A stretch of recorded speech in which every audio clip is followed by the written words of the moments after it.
شهر عظيم شهر مبارك شهر عظيم شهر مبارك شهر عظيم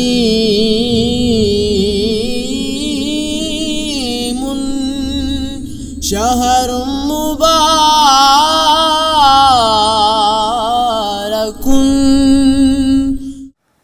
بسم اللہ الرحمن الرحیم. الصلاۃ والسلام علیکہ یا سیدی یا رسول اللہ وعلی آلک و اصحابک یا سیدی یا حبیب اللہ. السلام علیکم ورحمۃ اللہ وبرکاتہ. ناظرین، آپ دیکھ رہے ہیں Nageena T V. Nageena T V کے ساتھ آپ کا میزبان عدیل احمد یوسفی حاضر خدمت ہے.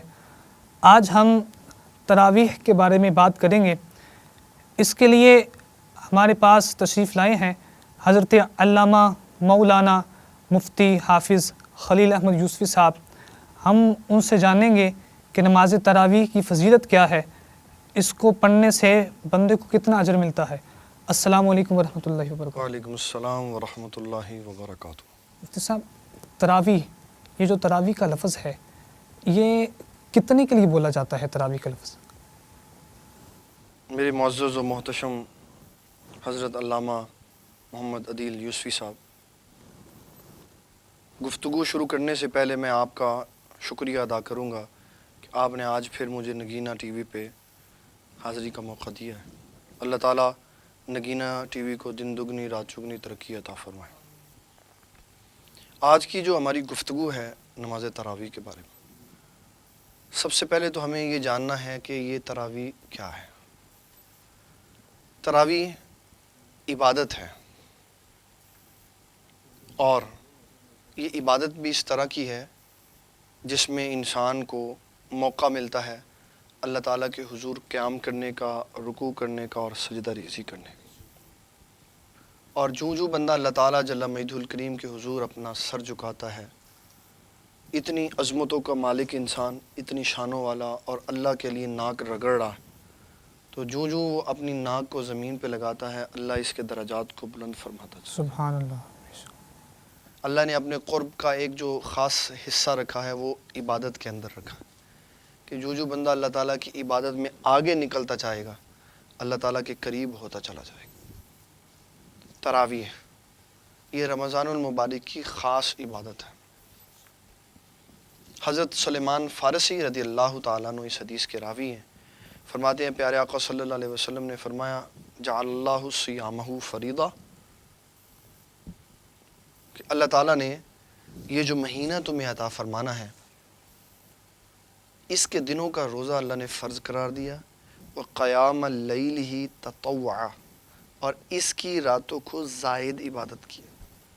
زائد عبادت سے مراد نفل اور ایسی زائد عبادت نہیں ہے جس کو پڑھو جی کرتا ہے تو پڑھو، نہیں تو نہ پڑھو. ایسی زائد عبادت نہیں، بلکہ زائد عبادت سے یہ معنی مراد ہے کہ جو 11 مہینے میں نماز عشاء کے ساتھ نہیں ہوتی، صرف رمضان المبارک میں عشاء کے ساتھ. یہ کیونکہ برکتوں والا مہینہ ہے، رحمتوں والا مہینہ ہے، عظمتوں والا مہینہ ہے، تو اللہ نے عبادت بڑھا دی تاکہ کثرت سے بندہ میری عبادت کر کے میرے قریب ہو سکے. نماز تراویح جو مسلمان ماہ رمضان میں پڑھتے ہیں، یہ نبی صلی اللہ علیہ وسلم کا بھی معمول تھا کہ صرف صحابہ کرام پڑھتے آئے اور بعد میں بھی لوگوں نے پڑھی ہے؟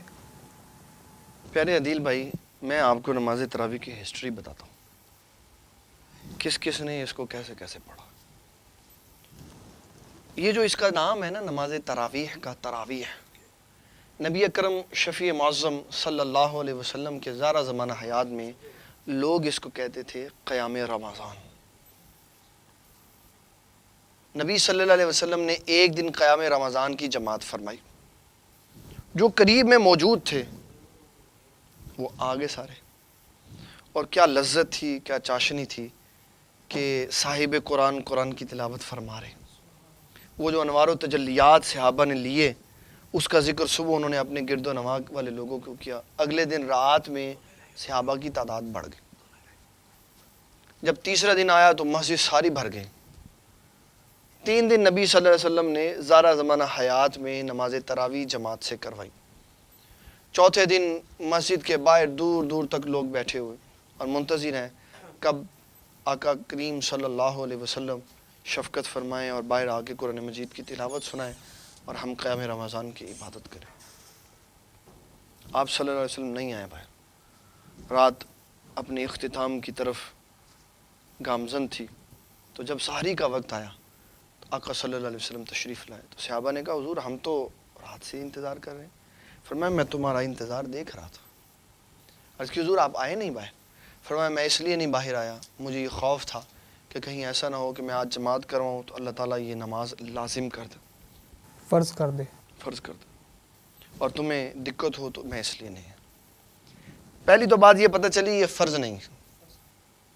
دوسری بات یہ پتہ چلی کہ اس کی قضا نہیں ہے. جب قضا نہیں ہے تو واجب نہیں ہے. تیسری بات ہمیں یہ پتہ چلی کہ یہ خاص عبادت تھی جو رسول اللہ صلی اللہ علیہ وسلم نے مسلسل کی, تو نفل نہیں رہے گی, سنت کے درجے میں چلی گئی. اور سنت کا قانون اور ضابطہ یہ ہے کہ سنت چھوٹ جائے تو گناہ نہیں ہوتا, لیکن جب ارادتاً چھوڑ دی جائے یا چھوڑنے کو معمول بنا دیا جائے تو پھر انسان گناہ کبیرہ کا مرتکب ہوتا.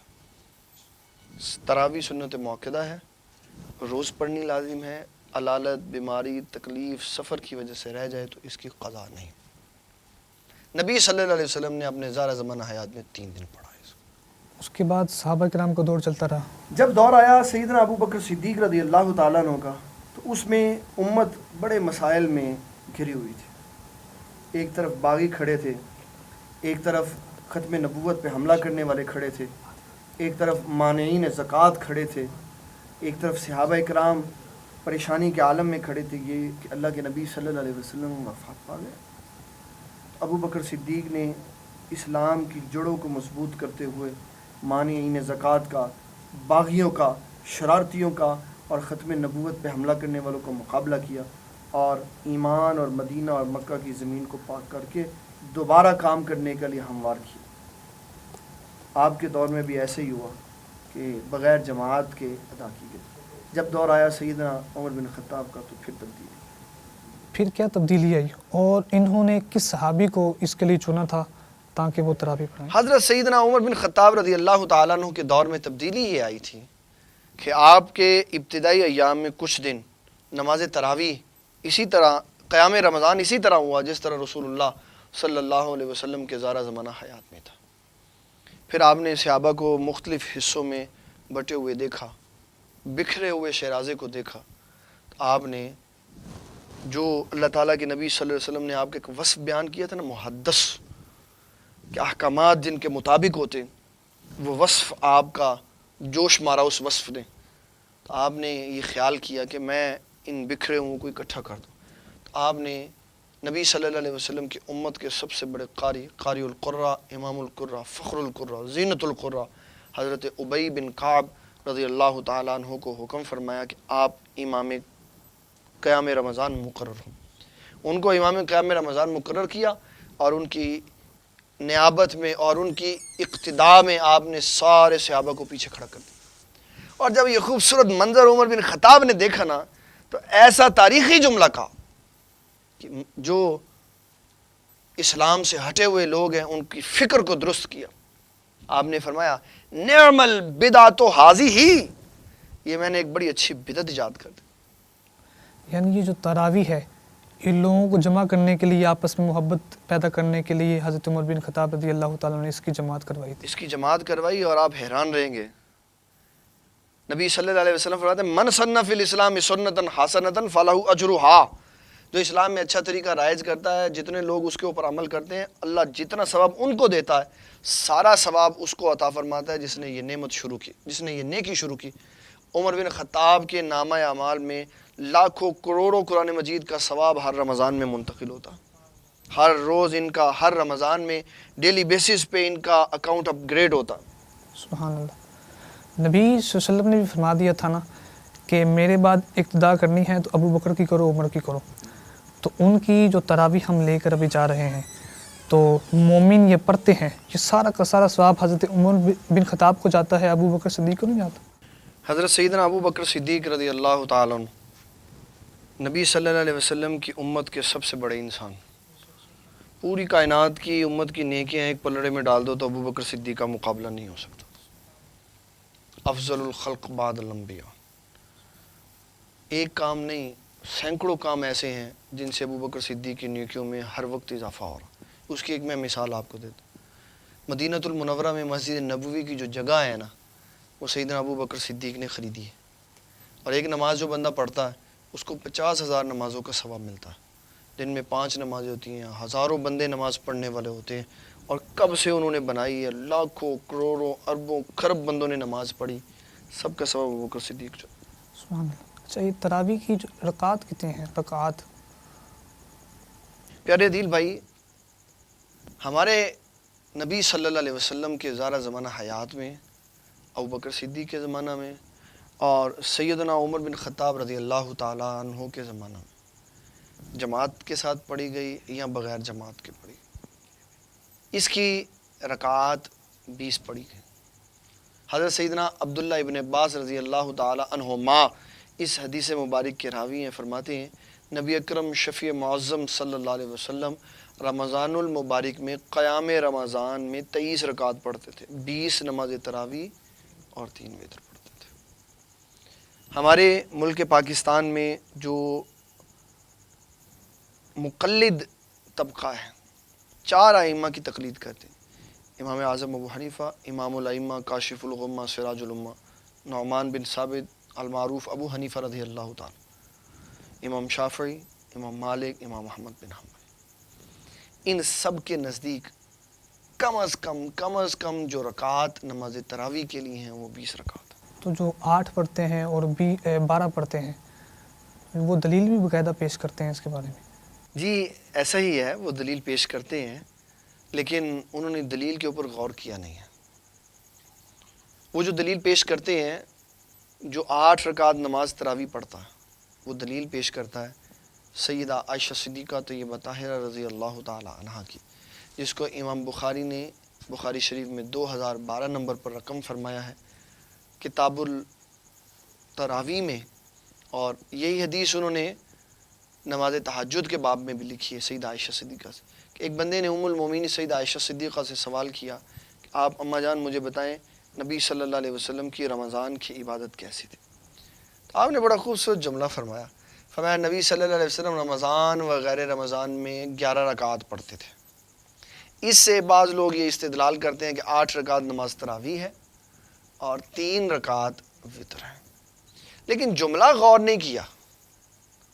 ام المومنین سیدہ عائشہ صدیقہ نے فرمایا رمضان و غیر رمضان، جبکہ یہ ساری دنیا اور ساری امت کے لوگوں کا اجماعی موقف ہے. نماز تراویح پوری دنیا کے لوگوں کا متفقن علیہ یہ مسئلہ ہے کہ نماز تراویح صرف رمضان میں ہوتی ہے، رمضان کے بعد نہیں ہوتی. تو سیدہ عائشہ صدیقہ فرما رہی نبی صلی اللہ علیہ وسلم رمضان و غیر رمضان میں، رمضان و غیر رمضان، رمضان و غیر رمضان، کہ آپ 11 ہی رکعتیں پڑھتے تھے، 8 کو تراویح کہہ دیا، اس کو کہہ دیا نماز تہجد. پھر اس کے اندر کہہ دیا کہ ہاں جی وہی نماز تراویح ہوتی تھی، وہی قیام رمضان ہوتا تھا رمضان میں، اور وہی نماز تہجد چلی جاتی تھی رمضان کے بعد. اللہ کے بندے کیا کر رہے ہیں آپ؟ نبی صلی اللہ علیہ وسلم نے تو پورا سال تہجد فرض کی کیفیت میں پڑھی. ہم پہ 5 نمازیں فرض ہیں، رسول اللہ پہ 6 نمازیں فرض تھیں. آپ تہجد بھی فرضی طور پہ پڑھتے تھے. یہ کیسے ہو گیا کہ آپ نے 11 مہینے تو تہجد پڑھی اور اتنے قرب والا مہینہ آیا تو اس میں آپ نے تہجد پڑھی نہیں؟ اس میں میں ترتیب آپ کو بتا دیتا ہوں کہ نبی صلی اللہ علیہ وسلم نے قیام رمضان میں کیسے رات گزاری. سب سے پہلے آپ نے نماز عشاء ادا کی اور اس میں آپ نے وتر اور نوافل نہیں پڑھے. نماز عشاء کے بعد آپ نے 20 رکعات نماز قیام رمضان کا ادا کی، قیام رمضان ادا کیے. پھر اس کے بعد آپ نے آرام فرمایا. جب تہجد کے لیے اٹھے پھر آپ نے 8 رکعات نماز تہجد پڑھی اور 3 وتر اس کے ساتھ پڑھے. اس سے ثواب کے طور پہ یہ لکھا جائے گا کہ نبی صلی اللہ علیہ وسلم نماز عشاء سے لے کے نماز فجر تک اللہ کی عبادت کرتے ہیں. جس طرح حضرت عمر بن خطاب رضی اللہ تعالیٰ عنہ کے دور میں یہ جماعت کا سلسلہ چلتا رہا. اسی طرح حضرت سیدنا عثمان غنی رضی اللہ تعالیٰ عنہ اور حضرت علی کرم اللہ تعالیٰ وجہ الکریم کے دور میں بھی ایسے چلتا رہا. جب حضرت عمر بن خطاب نے یہ رواج قائم کر دیا، اس کے بعد یہ مملکت اسلامیہ کے اندر بات رائج کر دی گئی کہ رمضان میں عبادت اکٹھے ہوگی. پھر اس کے بعد ہر مسجد میں رمضان المبارک میں باجماعت نماز تراویح ہوتی ہے اور اس میں پورا قرآن شریف پڑھا جاتا ہے. مسنون ہے یہ. تراویح لوگ جماعت کے ساتھ پڑھتے ہیں، تو جو عورتیں گھر میں پڑھتی ہیں وہ نیت تراویح کرتی ہیں، ان کی بھی تراویح ہو جاتی ہے. جماعت کے ساتھ پڑھنا یہ ثواب کی زیادتی اور عمر بن خطاب رضی اللہ تعالیٰ عنہ کا ایک قانون بنایا ہوا. عورتوں پہ بھی بہرحال تراویح لازم ہے، ایسے ہی جیسے مردوں پہ لازم ہے بطور سنت. اس میں دو طریقے. عورتیں اگر گھروں میں پڑھتی ہیں تو بہت ہی اچھا ہے، لیکن اگر وہ اپنی جماعت کروانا چاہتی ہیں تو عورتیں کیونکہ جماعت کی اہلیت نہیں رکھتی، ایک بچی حافظ قرآن ہے، وہ قرآن شریف سنانا چاہتی ہے، تو فقہائے کرام نے لکھا ہے کہ اس کی جماعت کا طریقہ یہ ہوگا کہ صف سیدھی بنا دی جائے گی، عورتوں کی امام ان کے اندر کھڑی ہوگی اور وہیں کھڑے ہو کے وہ قرآن شریف کی تلاوت کرے گی، اور پھر وہ اس طرح اپنا قرآن مجید پختہ کرنے کے لیے تراویح کی نماز پڑھے. ایسے وہ جماعت کرا سکتی ہے. یہ مکروہ ناپسندیدہ عمل ہے، لیکن اس کو اس جماعت کے کرانے کی اجازت دی گئی ہے. فرض نماز کی جماعت عورت نہیں کروا سکتی. فرض نماز کی جماعت عورت نہیں کروا سکتی. اس کا لفظی معنی اور لغوی معنی کیا تراویح کا؟ تراویح کا لغوی معنی جاننے کے لیے پہلے ہمیں پتہ کرنا پڑے گا کہ یہ تراویح خود اصل میں لفظ کیا ہے. تراویح ترویحتن کی جمع ہے، اور ترویحہ یہ راحت سے نکلا ہوا لفظ ہے، آرام اور سکون حاصل کرنا. صحابہ کرام رضوان اللہ تعالیٰ علیہ مجمعین 4 رکعت 2 کرنے کے بعد 4 رکعت پڑھنے کے بعد بیٹھ جاتے تھے اور پھر تسبیحات پڑھتے تھے. اب جب بندہ ایک دفعہ بیٹھا 4 رکعت پڑھنے کے لیے، اس نے ایک 4 رکعت کا حصہ نماز کا پڑھا تو یہ بن گیا ترویحہ. پھر جب 4 رکعت پڑھ کے 8 پوری کرنے کے بعد بیٹھا تو پھر یہ بن گیا ترویحتان. پھر یہ 12 رکعت پوری کرنے کے بعد جب بیٹھا تو پھر تراویح کا لفظ بولا گیا. 2 چیزیں ہیں. ایک اصول وہ یہ کہ ہم نے تراویح کے لفظ کا اطلاق لفظ کی وضع کے مطابق 12 رکعات پر بولنا ہے. اور دوسرا یہ ہے کبھی کبھی شے کا نام اس کی جز کے اوپر بھی بولا جاتا. شے کا نام اس کی جز کے اوپر بھی بولا جاتا. اس اعتبار سے 2 رکعات کو بھی ہم تراویح کہہ سکتے ہیں، لیکن جو اصولی اور گرامر کا قانون ہے اس کے مطابق کم از کم 12 رکعات کے اوپر نماز تراویح بولی اس جاتی کا ہے. مطلب ہے تراویح 12 رکعتیں ہوئی. پھر جو تراویح 12 رکعتوں پہ بولا جاتا ہے تو یہ پھر 12 رکعتیں ہوئی. یہ کم از کم کی قید بتائی گئی ہے 12 16 20. میں آپ کو ایک ان ہمارے ائمہ کرام جو ہمارے جن کی فقہ ہمارے ملک میں رائج ہے ان میں سے ایک امام ان کا میں آپ کو موقف بتاتا ہوں. 3 ائمہ کا موقف ہے کہ تراویح کی نماز 20 رکعت ہے، اور ایک امام کا موقف ہے کہ نماز تراویح کی جو رکعتیں ہیں وہ 36 رکعت. اب جب 36 کہا تو پھر ذہن میں خیال آیا کہ لوگ تو 20 نہیں پڑھ رہے اور آپ نے حضرت جی 36 کا کہہ دیا. کہا آپ نے استدلال کیا صحابہ سے، میں نے بھی استدلال کیا صحابہ سے. آپ نے وہ صحابہ دیکھے جو 4 پڑھنے کے بعد بیٹھ جاتے ہیں، پھر 4 پڑھنے کے بعد بیٹھ جاتے ہیں، پھر 4 پڑھنے کے بعد بیٹھ جاتے ہیں. میں نے ان کو دیکھا جو 4 پڑھنے کے بعد بیٹھتے نہیں بلکہ اتنی دیر میں 4 اور پڑھ لیتے. تو 20 کے اندر 4 بار جب بیٹھے تو 4 کو 4 سے ضرب دی تو 16 رکعتیں اور ہو گئی. تو انہوں نے کہا 36 رکعت نماز ہے، کم از کم 20 پڑھ لو، زیادہ پڑھنی چاہو تو 36 پڑھ لو. میں اس میں آپ کو جو بات سمجھنے والی ہے وہ بتانا چاہ رہا ہوں. پیارے دل بھائی، ہماری مسجدوں میں جب رمضان المبارک آتا ہے نا تو ہر فکر کا بندہ آتا، اور اس کا ذہن میڈیا کی وجہ سے اور لوگوں کی معلومات کی وجہ سے ایک دائرہ کار میں بند ہوتا ہے، اور وہ چاہتا ہے کہ میں علم کے اس گڑھ میں جب جا رہا ہوں نا تو یہ افراد یہ علم کا حلقہ وہ کرے جو میری سوچ ہے. لیکن جب ان کی سوچ کے مطابق معاملہ نہیں نہ ہوتا تو پھر وہ الجھتا ہے اور آگے سے اس کو اچھا رسپانس نہیں ملتا، آگے سے میٹھے لہجے میں بات نہیں ملتی، تو وہ بندہ نماز پڑھنے کے لیے آنے والا نماز چھوڑ کے چلا جاتا۔ یہ میں نے کتنا بڑا ظلم کیا کہ میں نے ایک نمازی توڑ دیا، میں نے 8 پڑھ کے جانے والے کو ایسے آنکھ کا اشارہ کر کے اس کا مذاق اڑایا، وہ میں نے نمازی برباد کر دیا۔ میرے پیارے بھائی عدیل بھائی، کوئی 2 پڑھ کے جا رہا ہے، کوئی 4 پڑھ کے جا رہا ہے، کوئی 8 پڑھ کے جا رہا ہے، کر کے تو عبادت ہی جا رہا ہے نا، وہ ہمیں اچھا نہیں لگ رہا، تو وہ ہمیں کیوں نہیں برا لگ رہا جو عبادت کے لیے آ نہیں رہا؟ اس کے لیے تو کبھی میں نے محنت نہیں کی۔ اس کے پاس جاؤں، اس کو کہوں اللہ کے بندے دیکھ اللہ کی نعمت ہے، اس نے دیکھنے کے لیے آنکھیں دی، سننے کے لیے کان دیے، بولنے کے لیے زبان دی، کھانے کے لیے اس نے دانت دیے، پکڑنے کے لیے ہاتھ دیے، چلنے کے لیے پیر دیے، جسم میں قوت دی، اتنی نعمتیں اللہ نے دی، تو اس کی بارگاہ میں سجدہ ریزی نہیں کرتا؟ اس کو پکڑ کے لائے محبت سے، پیار سے، جب وہ عبادت کرے گا تو معاملات خود ہی درست ہو جائے۔ اور یہ جو بندہ نہیں 20 پڑھ رہا، 8 پڑھ کے چلا جاتا، اس سے بھی پیار کی ضرورت ہے، لڑنے کی ضرورت نہیں۔ اگر لڑیں گے تو یہ ضد پہ قائم ہو جائے گا۔ اس کو میں آپ کو ایک طریقہ کار بتاتا ہوں، اس کو 20 کیسے پڑھانے۔ اس کو آپ دعوت دیں کہ بھئی میرے پیارے بھائی کل افطاری آپ میرے ساتھ کریں، افطاری کروائیں، اس کے ساتھ پیار محبت بڑھائیں، اس کو اپنے قریب کریں، اسلام کے قریب کریں، پھر اس کو بتائیں اللہ کے نبی صلی اللہ علیہ وسلم عبادت زیادہ کرتے تھے، تو 8 بھی پڑھتا ہے تو 12 پڑھ لے، ثواب بھی زیادہ ہوگا، 12 کی بجائے 16 پڑھ لے، 20 پڑھ لے۔ جب آپ محبت کر کے اس کے اندر داخل ہو جائیں گے نا، پھر جتنی مرضی اس سے رکھتے پڑھا۔ دیکھا ناظرین، ابھی تراویح کے بارے میں ہم نے جانا کہ وہ 20 ہی رکعت ہیں، اور صحابہ کرام علیہم رضوان اپنے زمانہ میں 20 پڑھتے آئے، اور صوفیہ کرام بھی 20 پڑھتے آئے۔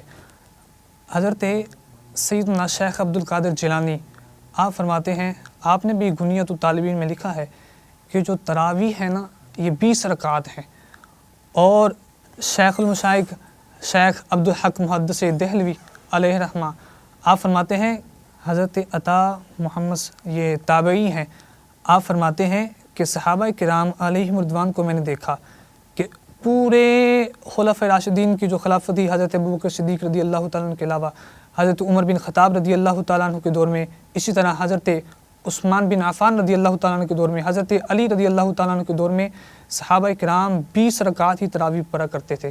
تو آج ہم نے اس کے بارے میں جانا کہ تراویح 20 رکعات ہی ہوتی ہیں، 8 رکعت نہیں ہوتی، نہ 12 رکعت ہوتی ہیں۔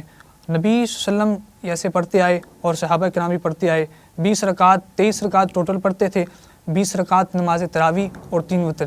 مفتی صاحب آپ نے بھی فرمایا کہ صحابہ کرام علیہم رضوان جماعت کے ساتھ یہ تراویح پڑھا کرتے تھے حضرت عمر بن خطاب رضی اللہ تعالیٰ کے دور میں، تو جماعت کے علاوہ بھی ہم پڑھ سکتے ہیں؟ اور اس میں ایک اور بات ہے کہ اس میں پورا قرآن پاک ہی پڑھنا ضروری ہے یا کوئی مختصر صورت بھی پڑھ سکتے ہیں؟ ابھی آپ نے صحابہ کرام رضوان اللہ تعالیٰ علیہ مجمعین کے بارے میں اجماع کی ایک بات کرتے ہوئے ایک جملہ بولا ہے، میں اپنے پیارے بھائیوں ناظرین کی ایمانی اور اعتقادی اصلاح کے لیے اس کو مکمل بیان کر دیتا ہوں تاکہ کوئی پریشانی کا شکار نہ ہو۔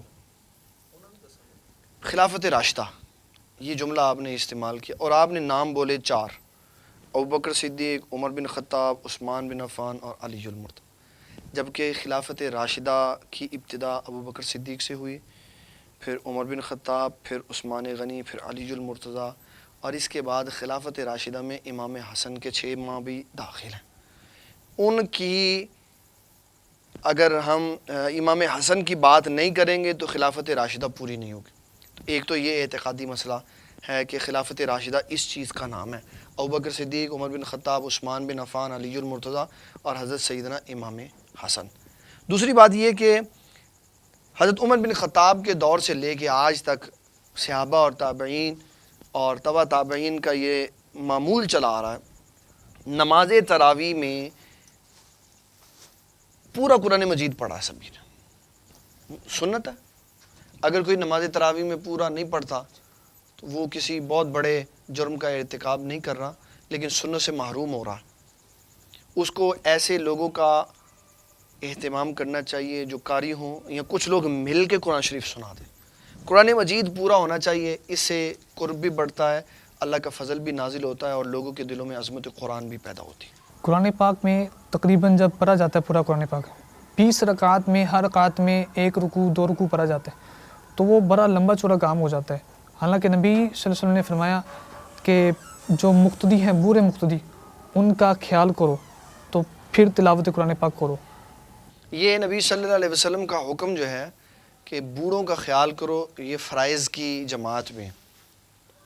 اگر کوئی بوڑھا آدمی نماز تراویح پڑھنا چاہ رہا ہے، اس کے اندر دم ہے، کھڑا ہو کے پڑھ لے، نہیں ہے تو بیٹھ کے پڑھ لے، اور اگر جماعت ہو رہی ہے اور بوڑھے آدمی میں کھڑے ہونے کی سکت نہیں تو شریعت نے کہا ہے کہ فرض بھی بیٹھ کے پڑھ لو، یہ سہولت کے لیے ہے۔ اور اگر کوئی بندہ پورا قرآن شریف ختم کرنے کے ارادے سے نماز تراویح میں کھڑا ہے تو پھر اس کو بوڑھوں کی رعایت نہیں کرنی پڑے گی، اس کو تراویح کے لیے نماز تراویح کی 20 رکعات میں اپنا قرآن مجید مکمل کرنا پڑے گا۔ اور میں ذاتی طور پہ یہ سمجھتا ہوں کہ ہمارے اسلاف کا جو طریقہ کار چلا آ رہا ہے، روز سوا سپارہ پڑھنا اور 20 رکعات میں 1 پیج بنتا ہے یا سوا پیج بنتا ہے، تو اس سے کسی بوڑھے آدمی کو کوئی پریشانی نہیں ہوتی۔ یہ شروع سے چلتا آ رہا ہے۔ ہمارے سب کے امام اعظم ابو حنیفہ، وہ بھی تراویح پڑھا کرتے تھے، پڑھایا کرتے تھے، وہ کتنے قرآن پاک ختم کریا کرتے تھے۔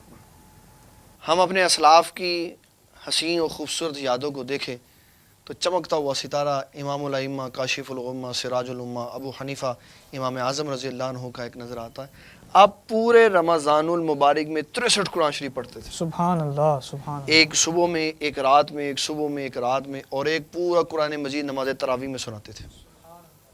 اللہ تعالیٰ نے ان کو بڑا ذوق دیا ہوا تھا، اور اس طرح پوری تاریخ اسلام بھری پڑی ہے ان لوگوں سے جنہوں نے قرآن مجید پڑھنے میں، سنانے میں انتہا کر دی۔ حضرت ابی بن کعب رضی اللہ عنہ جو امام تراویح ہیں، پہلے اتنا خوبصورت قرآن شریف پڑھتے تھے کہ اللہ نے جبریل علیہ السلام کو بھیجا کہ جاؤ جبریل میرے محبوب صلی اللہ علیہ وسلم کی بارگاہ میں عرض کرو کہ اللہ تعالیٰ فرما رہا ہے میرے محبوب آپ ابی بن کعب سے قرآن مجید سنیں، ان کو قرآن مجید سنائیں۔ آپ نے پوچھا جبریل ان کو میں قرآن مجید کیوں سناؤں، ان سے کیوں سنوں؟ کہا اللہ فرما رہا ہے جب یہ قرآن شریف پڑھتے ہیں تو اللہ کو اتنے پیارے لگتے ہیں جس کی مثال کوئی نہیں۔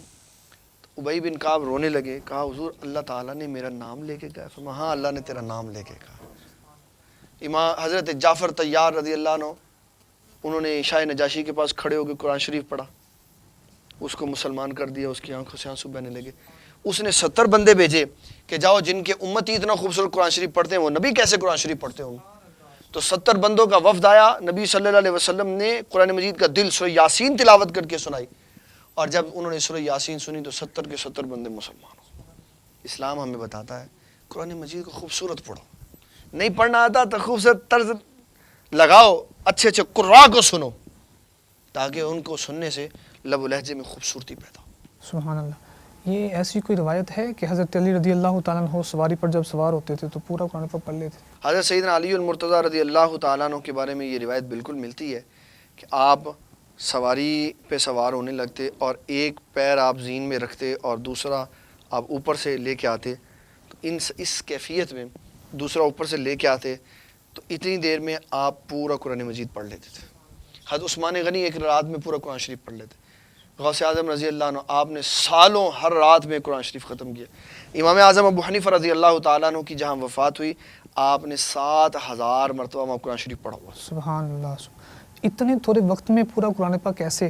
جب انسان اللہ کے لیے کام کرتا ہے نا پیارے دل بھائی، تو اللہ تعالیٰ وقت میں برکت پیدا کر دیتا۔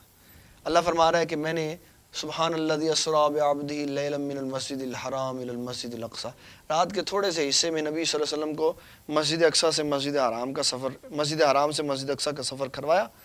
اب آپ دیکھیں محققین، مورخین، مفسرین نے لکھا ہے جن میں سر فہرست علامہ غلام رسول رحمۃ اللہ علیہ، غلام رسول سعیدی رحمۃ اللہ علیہ، تبیان القرآن والے، انہوں نے لکھا ہے کہ اللہ نے وقت میں اتنی گنجائش پیدا کر دی اور وقت میں اتنی برکت پیدا کر دی اور اتنا وسیع کر دیا وقت کہ 3 لاکھ سال کا سفر رسول اللہ نے رات کے ایک حصے میں کر دیا۔ اللہ جس کے لیے چاہتا ہے وقت میں برکت پیدا فرما دیتا ہے، جس کے لیے چاہتا ہے وقت سمیٹ دیتا ہے۔ ناظرین، آج آپ نے تراویح کے بارے میں جانا کہ نماز تراویح کی 20 رکعات ہیں، 8 رکعات یا 12 رکعات نہیں ہیں۔ صحابہ کرام رضی اللہ تعالیٰ عنہ کے دور میں صحابہ کرام پڑھتے آئے، حضرت عمر بن خطاب رضی اللہ تعالیٰ عنہ کے دور میں 20 رکعات ہی پڑھی گئی تھی، اور ان کے جو تراویح کے جو پہلے امام ہیں وہ حضرت ابی بن کعب رضی اللہ تعالیٰ عنہ ہیں۔ اسی طرح آج تک جتنے بھی بزرگان دین ہیں وہ 20 رکعت ہی پڑھتے آئے اور اس میں قرآن پاک ختم کرتے تھے۔ انشاءاللہ تبارک و تعالیٰ ہم پھر نگینہ ٹی وی کے ساتھ حاضر ہوں گے۔ آپ نگینہ ٹی وی دیکھتے رہا کریں اور دوسروں کو بھی اس کی ترغیب دلائیں۔ یہ علمی معلومات جو نگینہ ٹی وی سے ملتی ہے دوسرے لوگ سیکھیں گے تو اس کا بڑا فائدہ ہوگا۔ ہمارے پیارے آقا علیہ الصلوۃ والسلام فرماتے ہیں لوگوں میں سے بہتر لوگ وہ ہے جو لوگوں کو نفع دے۔ تو یہ علم یہ نفع والا ہے۔ آگے ماہ رمضان کے بارے میں ہمیں سارا بتایا جا رہا ہے، تراویح کے بارے میں، تو آپ خود بھی دیکھیں اور دوسروں کو بھی دکھائیں اور اللہ تبارک و تعالیٰ اور اس کے پیارے حبیب صلی اللہ علیہ وسلم کے دامن کو مضبوطی سے تھام لیں۔ صحابہ کرام سے پیار کریں، اہل بیت سے پیار کریں، اولیاء کرام سے پیار کریں اور جہاں جائیں یہ پیار والا نعرہ ضرور لگائیں، مجھے دین اسلام سے پیار ہے۔ انشاءاللہ تبارک و تعالیٰ ہم پھر نئے پروگرام کے ساتھ حاضر ہوں گے۔ السلام علیکم ورحمۃ اللہ وبرکاتہ۔ شہر عظیم شہر مبارک شہر عظیم شہر مبارک